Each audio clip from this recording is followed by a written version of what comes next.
Bueno, hay dos fundamentales. Una es la insuficiencia de recursos. Guatemala se ha caracterizado por esta insuficiencia de recursos y pues a nivel de América Latina tiene la carga tributaria más baja de la región, incluso también por debajo del resto de países centroamericanos. Eso limita no solo la posibilidad de atender objetivos en materia de educación, sino en todas las áreas de la gestión pública y servicios públicos. De tal manera que los recursos disponibles se han orientado a ciertas prioridades y dentro de esas, pues lamentablemente no ha quedado la educación del ciclo básico, sino fundamentalmente, como sabemos, el grueso del financiamiento estatal está en la educación primaria y por el mandato constitucional en la educación universitaria por medio de la Universidad de San Carlos. De tal manera que ahí hay un vacío en esa franja intermedia que no tiene asegurados recursos públicos. La segunda limitante es que a pesar de que se han hecho esfuerzos porque aumente el presupuesto del Ministerio de Educación, y si vemos que, por ejemplo, para 2021 es el que más aumenta después del Ministerio de Comunicaciones, eh, pues el tema de los pactos colectivos y los aumentos salariales vinculados a la antigüedad de los maestros ha ocasionado que el grueso de recursos se destine a la masa salarial que está concentrada en el nivel primario. Ni siquiera hay recursos suficientes para atender adecuadamente la preprimaria, lo cual es una contradicción porque limita severamente las posibilidades de éxito en primaria, pero es parte de esa escasez de recursos y que los pocos disponibles son orientados en función no necesariamente de las mejores prácticas ni de los objetivos más deseables. El nivel básico en Guatemala es crucial porque prepara a los jóvenes para el mundo laboral y como sabemos en Guatemala pues eso se limita severamente porque apenas el 50% de los jóvenes es el que tiene acceso a la educación y la mayoría es con financiamiento de los propios padres, es financiamiento privado, de tal manera que ahí hay una enorme brecha por atender con el financiamiento estatal, pero tiene que ver con que los recursos disponibles los absorbe básicamente este esquema de negociaciones de pactos colectivos y aumentos salariales que se asignan por antigüedad y no necesariamente por desempeño de los maestros.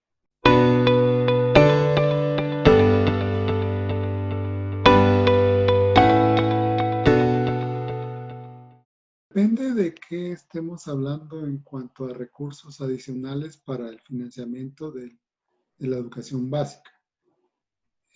Por ejemplo, en el lado impositivo podría pensarse en un aumento de impuestos destinado específicamente a la educación, como se ha acostumbrado en otras ocasiones, que cuando ha habido aumento de tasas de impuestos, se le ha definido un destino específico a esos recursos adicionales. Esa sería una que podría ser una solución, pero sabemos que por las dificultades para lograr acuerdos en temas tributarios en Guatemala, pues eso no es tan de corto plazo. Pero en el corto plazo, si las autoridades del Ministerio de Educación dan su aval a esta estrategia, sería fundamental también un compromiso de parte de estas autoridades en el sentido de que aumentos adicionales al presupuesto del Ministerio de Educación se destinen a este nivel básico.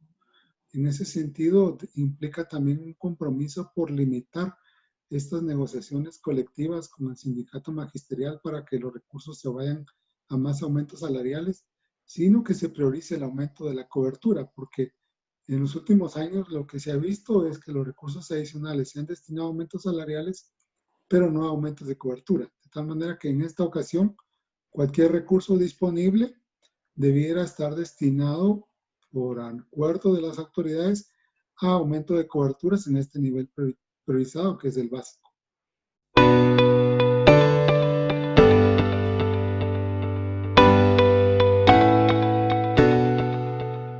Definitivamente las autoridades del Ejecutivo también juegan un rol central, no solo las autoridades de educación, sino también las del gobierno mismo. Finanzas públicas es también un actor clave porque es el que distribuye las asignaciones presupuestarias globales y el que marca la pauta hacia dónde van los recursos que pudieran estar disponibles cada año de manera adicional. Ahí es un rol de que a ellos les corresponde también en priorizar la educación básica como un destino prioritario de recursos. El otro es el Congreso de la República. Ellos tienen la potestad de aprobar y modificar el presupuesto del Estado y también pueden establecer destinos a los rubros de gasto, a los recursos disponibles.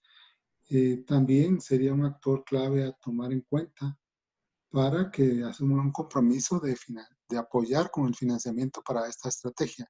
Si no se logra en el corto plazo un aumento de ingresos fiscales, al menos que los recursos adicionales que puedan estar disponibles vayan orientados prioritariamente a esta estrategia.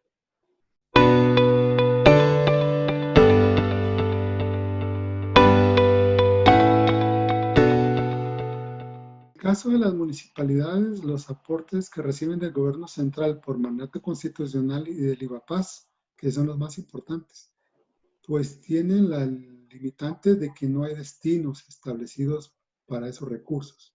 Se habla de algunos porcentajes para inversión y otros para gasto social, pero no se establecen montos específicos ni porcentajes preestablecidos, de tal manera que hay una fuerte discrecionalidad de los alcaldes en cuanto a establecer cuáles son las áreas de acción que apoyan.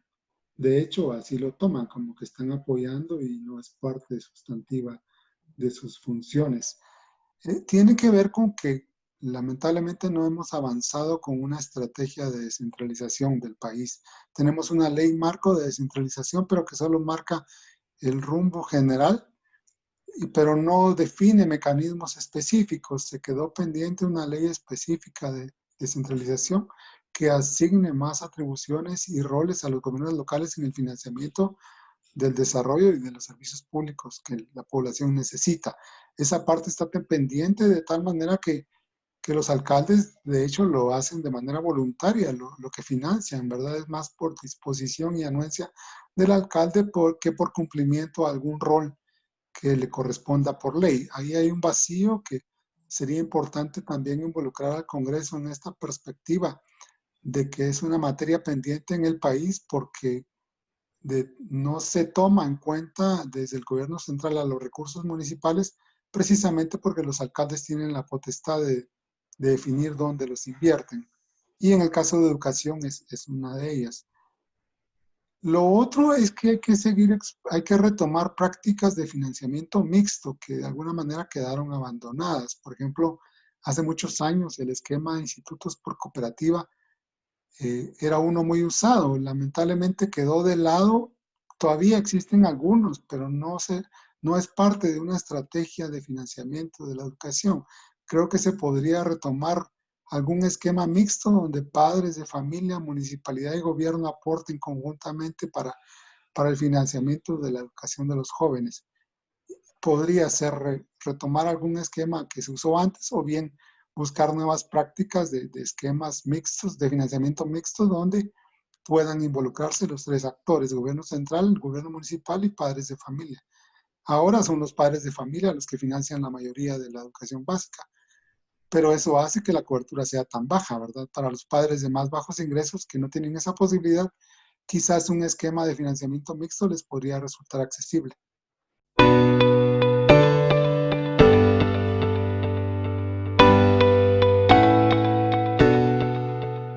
Creo que involucrar más a los padres también en la educación básica puede ser positivo para mejorar la efectividad del servicio y la calidad de esa educación.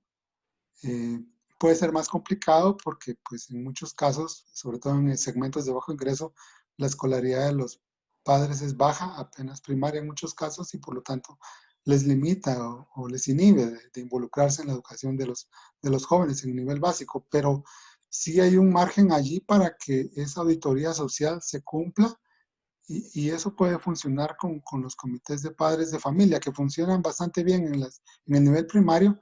Debiera verse cómo se puede llevar ese esquema también al nivel básico y que por ahí se vayan buscando no solo cómo la auditoría social contribuye a mejorar la calidad de esa educación, sino que además se puedan ir viendo conjuntamente opciones de financiamiento adicional para ampliar la cobertura en ese nivel tan crucial para los jóvenes, para que les permita incorporarse al mundo laboral. Pues muchísimas gracias, Eric. Eso es la entrevista. Y solo le quería pedir si usted me puede firmar un formulario de autorización para usar esta entrevista como insumos para el material audiovisual el día del foro. Le mandé a su WhatsApp el enlace, se lo acabo de mandar ahorita hace 2 minutos antes de empezar. Y es solo conectarse, sí, meterse al enlace y decir acepto, ¿verdad? Que se use el material y ya. Ah, de acuerdo. Ahora, en un momento lo hago. Gracias, Eric, se lo agradezco mucho. Y el día del foro le voy a mandar también la invitación por si usted se quisiera conectar y participar en este foro también, o si usted lo quiere circular a todas las personas que quiera. Es un foro abierto, así que muchísimas gracias.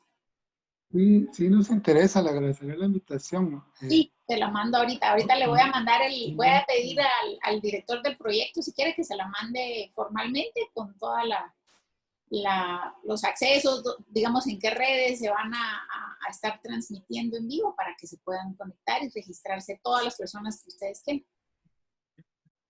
Sí, le cuento que nosotros como universidad un tema que estamos impulsando fuertemente ahora es el tema de educación para el trabajo, Okay. formación para el trabajo, ¿verdad? Entonces ahí estamos, uno de nuestros planteamientos es que la educación básica debiera ser reestructurada precisamente para darle a los jóvenes ya desde el tercero básico esa formación para el trabajo. No esperar al diversificado porque el costo de esa educación es mucho más alto, todavía esa cobertura es mucho más baja aún y no se ve necesario que tengan que cursar tantos tiempos los jóvenes como para tener una preparación mínima para el trabajo. Creemos que por ahí hay mucho que hacer. Así. Sabemos que, conozco la propuesta de FHI para los técnicos universitarios, ¿verdad? Que es otra propuesta que también se está analizando en esta perspectiva de formación para el trabajo, porque sí consideramos que es un gran tema, ¿verdad? Que los jóvenes no tengan que cursar carreras completas para tener una preparación mínima.